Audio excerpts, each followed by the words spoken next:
All right. Thank you guys so much for coming out. Before we get started, I just want to say quick shout out to the EPM team. You guys have done absolutely amazing. Like putting on a conference like this with T-Pain, Kevin Hart, like it was absolutely amazing. So we appreciate everything that you're doing. Now, before we get started, I just wanted to say my name is Rogelio Goertzen, and I am fairly new to EPM/Empower Mortgage. Now, we're not supposed to sell, but I wouldn't be a salesman if I didn't take 5 seconds to tell you what Empower Mortgage is. Now, Empower Mortgage is a conventional channel that will give you faster turn times in a streamlined process. EPM has always been absolutely amazing at doing the manual underwrites, at doing renovation loans, and things that maybe other lenders don't do, like lend in Puerto Rico, which is one of the main reasons why I came over to EPM. But now they have streamlined the process. They're innovating tech to give you faster turn times. So make sure you check out Empower Mortgage. Now, before we get started with some questions, I want to introduce some of the most amazing people that I've known in the industry. Now, I've been in the industry for about 10 years in the wholesale channel. I used to work for UWM, the nation's largest wholesale lender. And I've gotten the privilege to personally know some of the nation's best. So this panel is about empowering growth. And I thought, who else better to talk about empowering growth than Pablo Martinez, who runs one of the nation's largest brokerages with about 500 loan officers. And then also Braiden Shaw, which is the industry's biggest influencer with about 2 million followers on Instagram. And I don't even know how much on TikTok. So these guys have scaled, they have grown quickly. So we're gonna ask them a couple questions. Thank you guys so much for coming. Yeah, thank you. Yeah, thank you for having us. Absolutely. So first off, both of you guys are broker owners, but I want to talk about your career path and how you became an originator first, and then what was that pivotal point where you became a broker owner and how you scaled your business. So Pablo, go first. Well, for me, it was by accident. I had graduated from UC Santa Barbara, and just like everyone else, we have a bunch of student debt we got to pay. So I had a buddy that was working at Wells Fargo, and this is in 1997, if I didn't mention that already. And yeah, no, a long time ago, 1997. So then I stumbled into this job at Wells Fargo. They told me, there's your desk. You're going to take applications, get to work. And that was my training, right? So eventually I figured it out. And one of the things that I really enjoyed was bridging the gap between the borrower and the underwriting, right? And solving that problem. I'm a big problem solver. I love playing chess, and I'm like, okay, this is a challenge, right? And then at the end, you get this fat paycheck. Even back then, loan officers were making like 10 grand a month. And I'm like, wow, I can do this, all over again. And it seems like a great situation. I'm helping borrowers, I'm making good money, and I'm helping them in their most happiest time in their life. So then from there, I went to Countrywide Home Loans, landed last retail place I landed at was GMAC Mortgage.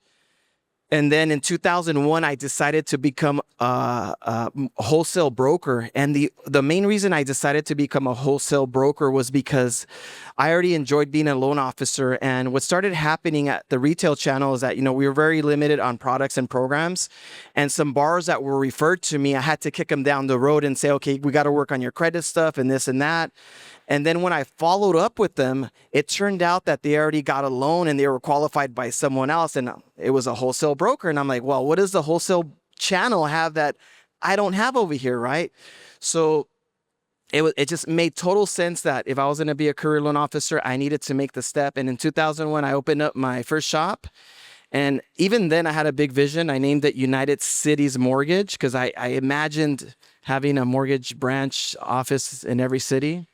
Later on, of course, the name changed. But since then, I was on my own. I'm a loan officer like you guys. Every month, in order for me to pay bills, it depended on my own ability and skill and wits to be able to originate loans and close loans. And that was the beginning of my career path as a loan officer. I love it. I enjoy it. And what's changed a lot from then is, we have complete control of our time. We have complete mobility. We have the ability to earn as much income as we want. Yeah. And the most important thing for me now that I'm 51 years old, been doing this for a while, is the personal development and growth that I've invested in myself throughout the years. Not only did it help me in my career to become a better communicator, to close more deals, to get more deals. But it also helped me in my personal life with my family, my kids, and everyone around me, because you're investing in yourself, you're growing. So I can't imagine any other career that offers us all these amazing things. So in a nutshell, that's my story. Awesome. Thank you. Thank you. And how about you, Braiden? You went from being an originator to then being a broker owner and then a superstar influencer. Like, you can't go anywhere without people recognizing you. Not only because you're like 7 feet tall, but also because you educate, you empower people like never before. Like, your segment was one of the best ones here. And what was that pivotal point where you said, you know what, I want to, because sometimes being an originator, it's very rewarding, but you're focused on your own business. And then you're a broker owner and you have to father other originators and grow and scale. So my question to you is, when did you feel the calling to give and become a broker owner? Yeah, so I played sports in college, had no intention of getting into the mortgage industry. Finance, I was going to go Wall Street consulting. My brother was a real estate agent and called me like 2 months before I graduated. He was like, get your license. His loan officer had passed unexpectedly. He's like, I need someone to run these deals. Just get your license and run one or two for me before you graduate. So I worked for a shop for about 3 months, closed one deal, and saw how much money you could make. And so told my wife, I was like, you know what, we're moving into my parents' upstairs and I'm going to start a shop. So I worked for another company for 3 months, started Fulcrum in 2020, and just tried to scale as quick as I could. I think, yeah, so I got into broker ownership fairly quickly. But I think, to answer your question, I've realized, so many people say work on your weaknesses. I actually think that's a terrible advice. I think you lean into your strengths and hire your weaknesses. And so I pretty quickly realized what my strength was, and that was sales, that was cold calling, that was getting in front of people. I was not going to be structuring files and doing all that kind of stuff. And so once I started doing that, it started growing quicker and quicker. Eventually got to the point, team grew 50, 60, 70 people. I had to step out of day-to-day production and start working on the company. And that's when I decided to go to social media. I got bored a little bit, in all honesty. Like, I love owning, running, CEO empowerment, leadership, training, all that kind of stuff. But I wanted a challenge. And so that's when I jumped into social media and started running with it. Awesome. Great. Now, Fulcrum Home Loans is the largest broker in Idaho. Number 2 does only about 10 loans a month, and you guys do about 200 units a month. What would you attribute that success to? Because Idaho's a very tough market to tap into. Yeah, I think we have a fairly low number of LOs. Probably 70% of our business is Idaho, and then we have branches across the nation that kind of make up the rest of it. But we lean hard into what works. If you're on our team, we have a standard and expectations that you're going to hold to. And I tell you before you come on, like, this is not a place to hang a license, just to hang a license. You're not going to be one or two. Like, we're going to coach, we're going to train, we're going to help you. We'll give you the marketing, we'll give you everything. And so we set that precedent pretty early on, and then we just lean into our people. Like, I believe one of the hardest things going into leadership was figuring out how to motivate people to fulfill my desired future. And I really struggled with that. I was like, hey, I want to make money, but how do I get you to show up and pull a 12-hour day to make me money? And it really, I struggled over and over. And yeah, like, obviously I wouldn't say that aloud, but there was this pivotal moment where I realized that so long as I can align both of our desired futures in the same spot, if I could figure out exactly what you wanted and what's going to get you there, and if it aligns with mine as well, and we're both going in the same direction, we'll both run through brick walls. And so I think that's the biggest thing, is figuring out what those people wanted. What was their 5-year vision? Was it to be done with mortgages? Was it to be doing 100 million, 200 million, 10 million? And whatever it is, empower them to their actual goals, not to what you want. And so long as you were both running in the same direction, it worked pretty well. And then it was just off to the races. Awesome. That's amazing. Now, Pablo, you also hold the title. You are the nation's largest Hispanic brokerage. Like, that's pretty amazing. It is one of the largest demographics, and 95% of Hispanic LOs are in the retail channel. What do you attribute that success to, and how have you been able to recruit and show Hispanic loan officers that the wholesale channel is the place to be? We do a lot of workshops where we show loan officers the benefits of being in the wholesale channel. And, for me, being in the trenches and being a loan officer, it's awesome because I could share in that experience. I was top producing loan officer in 2021 in Scotsman's Guide. I was ranked 21 I did about 520 units. I was originating, right? So I'm amazing at originating. Since then, I pulled back and just started focusing on the shop so that I could teach others and create a space where other loan officers can thrive. And one thing I always say is that we're a company built by loan officers for loan officers, so we get it, we understand. We got rid of everything that we don't like and focused on the things that we enjoy as loan officers, right? And it takes someone with tons of experience to be able to do that. And one of our cornerstones is that we're really organized. Everyone loves organization, and I think predictability in systems, and that's really what we're focusing in our infrastructure. And I know that's important for a lot of loan officers, because you don't want to, like, when am I going to get paid? When is this going to happen? Or, you want to know that there's predictability and that systems are going to work. And so the cool thing is we're at a point now where, we're figuring out where all our weaknesses are and where we can tighten things up in our business. And one of the things that we're really focusing on is training and coaching and loan origination development and really reinvesting your portion of your commission that you give to us, because when you come and you join us, you bring value, you're worth something to a lot of companies. And that commission portion that we retain, we got to do something with it. We're not just going to go buy, Lamborghinis and all this stuff. We're going to reinvest that. And that's the exciting part, because we want to create a system and a machine that works. Because when I started, I was on an island on my own. We had wholesale companies coming in, and the only thing they cared about was getting our business, and they didn't give anything back. So, seeing companies like Equity Prime that are doing amazing events like this and, bringing us together, to me, it's amazing that now they're like realizing, hey, we're valuable, we're worth something, we're worth giving back to the broker community, because if we give to them, they're going to give more to us. So it's a win-win situation. And that's what we do at Equity Smart Home Loans. We create a win-win situation, not just for you, but for us, so that we can all win together. But really, we just want to develop into a company of the future. I am dabbling in some really cool AI stuff that is brand new. No one's AI. Yeah, AI stuff and stuff that works. I'm not talking about stuff like AI, like a Chat GPT. And I actually shared some with Eddie Perez, and it's pretty cool tools that we're going to be rolling out for our loan officers, just to create efficiencies, cut down on time to match your bars with lenders, and so we're really aware and ready for all that. That's awesome.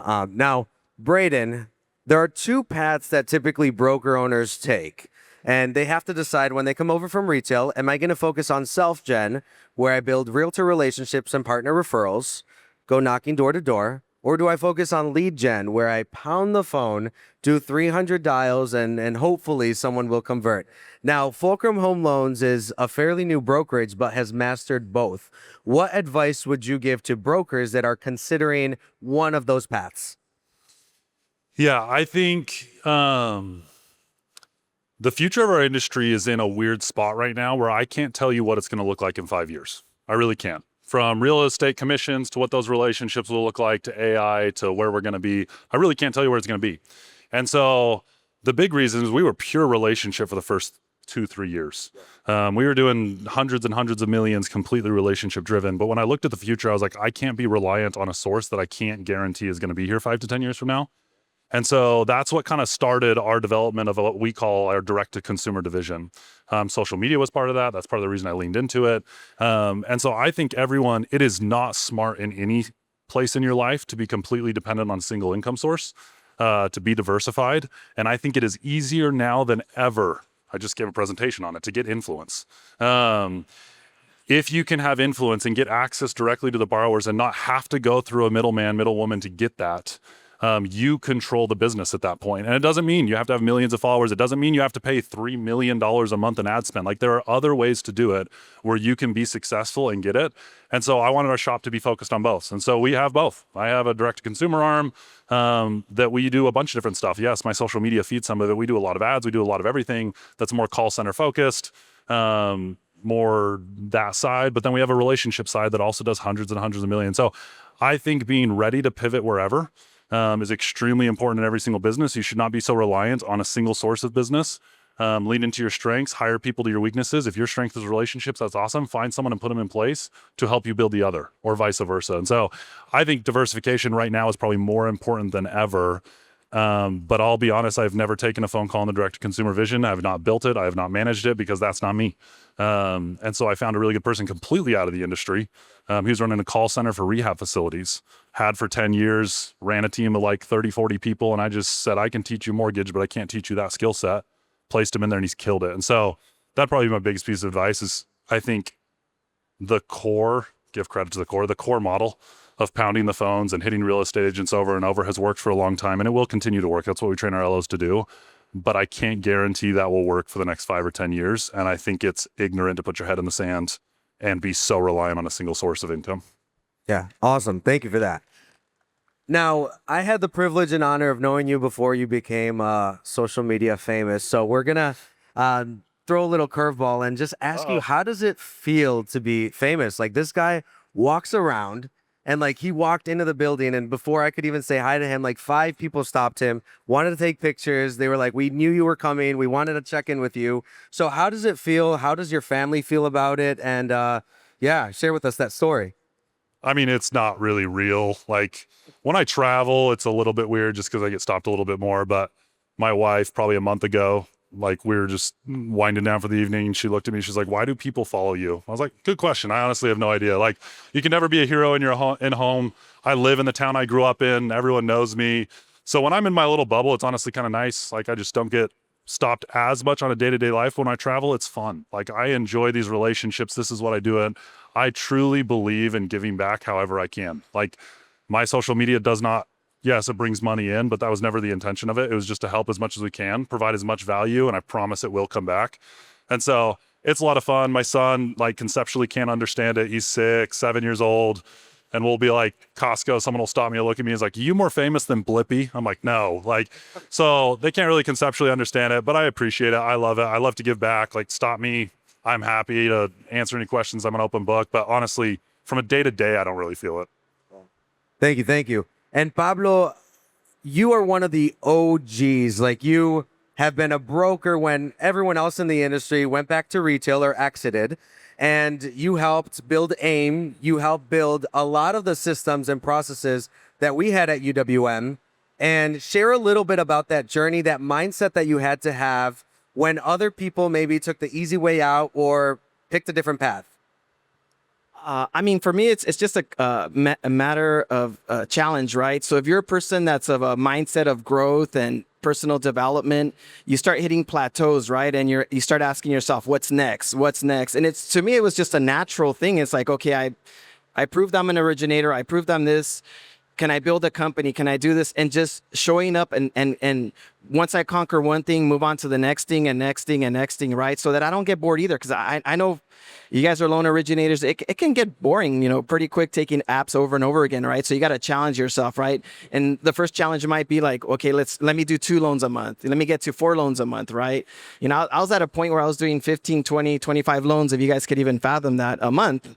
And it was normal, right? So, and then you get to that and you're like, okay, what else can I do next? Where can I be of service to everyone? How can I grow? And for me, it was just taking on the challenge, showing up. I think one of the biggest things that we enjoy as loan officers is our freedom of time. But that same thing that we enjoy can hurt us. It hurts us in the way that we don't have anyone to hold us accountable, right? And tell us, okay, you got to be up at 9. The good thing about me, since I was retail, I just when I transitioned from retail to broker, I pretended like I was clocking in at 8 o'clock and clocking out at 7, 8 o'clock. And same thing, it was a job. I had to show up. And even on days that I didn't want to show up, I still continued to show up. Just the same way we get that feeling like we don't want to go to the gym on certain days. And when we get there and we start working out, we're like, oh, I'm glad I showed up, right? And same thing starts happening in the office. Like, I wasn't going to show up today. I showed up, and at the end of the day, you're like, I'm glad I showed up, right? So for me, it's just a natural push. But you got to start, you got to crawl before you run, and you're not going to get to owning broker shops without developing yourself along the way. And that's important, that development process, right? And really quick before I end that part, If just a quick tip, if you guys want to make 100 calls a day without making 100 calls a day, or door knock 100 doors without door knocking 100 doors, partner with realtors. I've been a referral loan officer, which means I've never bought leads. I've never cold call or did any of that stuff. But what I did realize is that a lot of my realtor partners, I hope they're not in here, so they don't listen to this, but it's cool because I'd be in my office around 10 o'clock in the morning. I get a call from one of my realtors. Hey, I just finished knocking on 60 doors. I got a lead. I'm going to send them over to you right now, right? In my mind, that was equivalent like if I knocked on those 60 doors, right? And these leads were awesome. They were amazing because there were people that they were organically harvested, and they were in front of me, and I was able to get them, right? So I always kept a stable of about 20 realtors, and I made it a point every month to add 2 or 3 because you have 2 or 3 that fall out. And if you maintain a stable of 20 realtors or partners, it could be CPAs or anything, but just let's call them referral partners. I promise you, you're going to close 3 to 4 loans every month guaranteed, but you have to maintain that, and you have to work to replace them because some will fall off, some will drop off, and some are not going to be closing loans that much. So just want to leave you guys with that tip. Awesome. Great tip. Braiden, 70% of the industry is retail, and you both have been very successful at recruiting loan officers from retail. For broker owners or originators that want to build a team, what is your sale when you're convincing people to come over to the wholesale channel? I think one of the hardest part is onboarding retail loan officers as a broker owner in a way that does not overpromise, underdeliver. And so I tell them straight up, being a broker is better, but it's harder. You have to be more on your game as a broker than you do inside of retail, and you need to know that. Like, I am not giving you sunshines and rainbows. I'm not going to overpromise, underdeliver. Your first 90 days in broker are going to be very difficult. But I promise a year from now, you will be so grateful you did it. And so I hyper real with them. Like, I'm not going to sugarcoat it. I'm not going to promise anything that I can't deliver. But then on the flip side of it, you have to understand the frame of mind that they're coming from when they come to the broker side and be ready for that. Do I have the systems and processes in place where they can, when they want the checklist, I can give it to them. Like, here's the checklist you want, exactly how to do it. I will force them. I probably shouldn't say this, but I'll force them to use a single lender for the first 3 or 4 deals simply because I'm like, we'll worry about how to get other guidelines and lenders later. Like, let's get our system down first so that we can first get into our deals. And so I think one of the biggest issues in the broker community, the people that leave the broker community that come from retail, I don't know the stat. I bet you it's over 90% leave in the first 12 months. Then after that, it drops off like a cliff. And that's because so many of us recruit so hard to better rates and better options and all this stuff. And then they come over and like, this is terrible. Like, this is hard. I don't know what I'm doing. I don't know the underwriting guidelines. I don't know how to underwrite. My LOS and my POS and my CRM and everything's in a different place. And so please don't overpromise, underdeliver, because that actually hurts us. How many people have we tried to recruit? It's like, oh, I was a broker one time. I went over there, but I'm not going back. It was so difficult. As a community, we have to come together. One, get your systems dialed, figure out how to checklist, write everything down. But once you've done that, actually give them a realistic expectation of what it's going to look like. Sit there and hold their hand for the first 90 days. And at the end of it, if you can just get them to that 6-month, that 12-month mark, they'll be some of your most loyal, best producing people that you'll ever have. You just have to be hyper real with them up front, in my opinion. That's awesome. These guys are sharing so much knowledge. Like, you can shave off years of struggling just by plugging into them. So please reach out to them with any questions that you have. Now, Pablo, you recently had a very, very tough decision to make. Now, I've known you for years. I know your heart. You're an absolutely amazing person. You love the wholesale channel. And tell us a little bit about the decision to transition from a partner that you helped build for the last 10 years and that you loved very, very dearly. I mean, whatever disputes is going on between, the high level, we don't care about that. We're loan officers. We want, number one, what's best for our consumers. We want to have access to the best program, tools, and everything. And we should not allow any lender to dictate who we can work with, right? And especially when they're not offering the best pricing and, we're having to jump through hoops and hurdles to earn points and do this and that.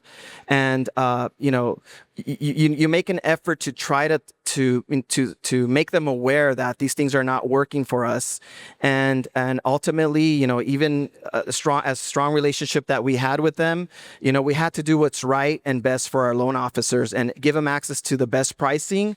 For me, it's so uncomfortable, and it's easy just to stay put and be where you're at and not shake anything up. But at the end, when it's not sitting well inside of you and you know that there's wrong going on, then you got to make it right. And that's the chance I took. And I think it's a great decision that we made, because they expose themselves who they truly are. And little by little, we're all going to be aware of their behavior and things that have happened. So again, I don't want to get into that, but I know that I made the right decision for our loan officers, and that I'm always going to do that first and foremost. Awesome. Well, just to plug, EPM is always available, has some of the best pricing and turn times, and you don't have to pick and choose any side. We love every single lender, all 150 lenders out there. I love that about that. Yeah, thank you. There is a rumor floating around the industry that you got paid $1 million to switch sides. That's absolutely wrong. I mean, if I would have known that, I would have fought for it, but I wasn't aware that I could even have done that. So, but no, I was not bought out. I do not take money, and any concessions or anything extra always gets back into the loan officers. I did this because it was the right move, and I want to dispel that. If anyone wants to audit my bank accounts, so they can have an independent whatever, I'm okay with it, because I didn't get a single dime for doing what I did. Gotcha. Awesome. And we're going to wrap up, but very quickly, you guys are both amazing fathers to loan officers, but also your personal family. And how do you balance it? Like, it's very hard to balance a lot of things in this industry. And what advice do you give to all of the family members here that are struggling to balance with a life and mortgage and their own personal family? So for me, as a loan officer, I think one of the problems that we run into is that we want to do everything. We want to make sure our customers are happy, that, and no one's going to do a better job than we can do, right? Because no one's going to service them. No one's going to call them back. No one's going to say the things that we can say. And we know that. And a lot of us get stuck in that mindset for a very long time. And my advice to you is to slowly start developing systems and process of delegation so that you can kind of break away. And, I kind of share this all the time when people ask me, you must be crazy busy. You must be crazy busy with over, 500 agents. And I said, you know what? When I was at 25 loan officers, I was busier than ever. You know why? Because I was doing everything myself. I didn't have anyone backing me up doing everything. Right now we have about 30 staff that support all the loan officers. And it's crazy because I don't get that many calls, and I'm hoping to get calls. And I tell loan officers when they come on board, I'm available. You can call me. And so delegation and trusting in other people to do the work so that you can begin to scale. The quicker you realize that, the quicker you're going to scale. It took me a long time, by the way. It took me like 10 years to really say, okay, I can let go of some of the things, trust the process, trust what I'm building. Yes, there's going to be turbulence. Yes, there's going to be problems, but you smooth them over and you get to a place where, I don't really like to say this out loud, but I'll say it because we're here. I only work 3 days a week now. I work Monday, Tuesdays, and Wednesdays. I work maybe half a day on Thursday, and I'm off on Fridays. But I work hard on those 3 days. So I'll let you. Yeah. What about you, Braiden? Yeah. So twofold. First one, I think there's seasons to life. And so long as you communicate with your spouse on what the season is, you're on the same page, that it's okay to be in seasons. There's been seasons where it's 12-hour days, but we had those conversations up front. She knew what to expect, and we've been awesome. There's seasons where it's 8-hour days, 7-hour days. We were on those seasons. So first and foremost, make sure you communicate the season that you're in, both be on the same page and be working to the same goal. The second thing is wherever you are, be 100% present. Yes, I will do 12-hour days. Yes, I'm in Atlanta. I'm from Idaho. It's not easy to get here. I'm away from my kids and my wife right now. When I'm traveling, when I'm here, I'm here. As soon as I walk through that door, my wife will remind me as well. My phone's on Do Not Disturb, and you will not be able to get a hold from me from 5 to 7. I'll put the kids down. I'll turn the phone back on for a little bit, and if I need to, and we can answer questions. But I feel like as a community, we think every fire is a massive fire that we have to put out immediately, and I promise you it's not. Everything can wait 4 hours. Everything can wait till the next morning. Don't be so scarcity mindset that you lose sight of what's important, trying to solve a fire and a problem. When you have an abundance mindset that I promise you will be there for the next day, make sure that you communicate through it. And then in my opinion, be present. That's the number. We can do phone or our entire business from our phone. And that ruins loan officers because they let that happen. Be 100% present no matter where you are. Can I say one thing just to add on real quick? Absolutely, yeah. So and I totally agree with what he's saying. And for one of the things that you have to remember that I lost sight of early on is that we're working our ass off. We're spending time in the office and everything. And sometimes it's easy to forget about your loved ones, but just remember why we're even doing this for our loved ones, right? So when you really put that in your mind, like this, I'm doing this for the people that I love, then you got to include them and make them part of your schedule and all that. And because that's what you're doing all this for. And I kind of lost sight in the beginning because I'm like working hard, long hours, shifts, and not making time and realizing like, well, supposedly I'm doing all this for them, but I'm not there for them. So you get what I'm saying? And so it's important. Just keep them in mind. Awesome. Thank you. Well, thank you guys so much for joining us. Like, you guys are personally family to me. Like, I loved watching you guys grow and scale throughout the years, and we appreciate all of the insight that you gave. Thank you guys so much for joining us. Thanks, Ro. Thank you. Thank you. Thank you, Eddie Perez.